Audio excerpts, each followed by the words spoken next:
That's how we feeling today on this old Chevrolet Blazer.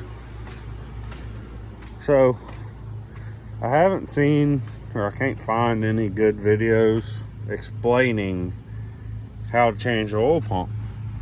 So I figured I'd take this time out of my day of being oh so busy with working on a Chevy Blazer changing the oil pump. You know, I might as well put some info out there in the world, I guess. Something useful for once. So, ooh, that's a Scotch-Brite tap. Anyways, forget we looked at that. So, that's part number. That HV stands for high volume. Don't know about how much more high volume, but it's high volume. So, that's key. Because this is a 300,000 mile used motor that came out of a 99 Silverado.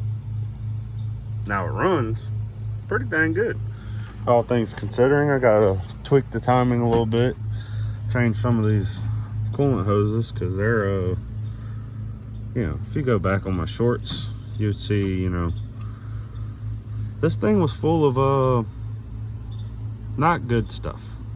Just go back and check that out. You have to find it, maybe just watch a few more videos, you know, help a brother out. Anyway, we put a brand new radiator in it. I say we, but I'm the only one working on this unit because, yeah, whatever. Anyways, so if it was full drive, you would be able to take the front diff out, supposedly. And if it's two-wheel drive, guess what? There's no taking the front diff out. And if you could see, that cross member doesn't come out. It doesn't unbolt, it doesn't move, it doesn't go nowhere. So that leads to one or two options. Pull the motor out that I just put in. Pull the transmission out that I just put in. The transmission has a lot less stuff hooked up to it. And all I have to do is slide it back a little bit, so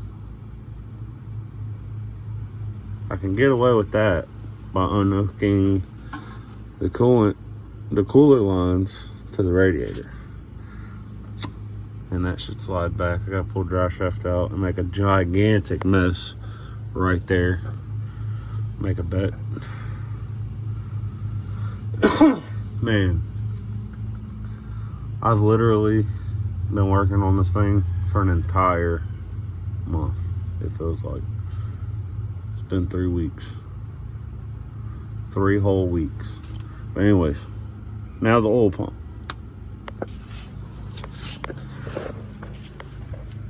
Now, oh, it's hard to move 200 pounds around, or 220 I should say. Now, if I was to pull the motor out, I could unhook the wiring harness and jibber jabber around and just pull the motor out, change the oil pump.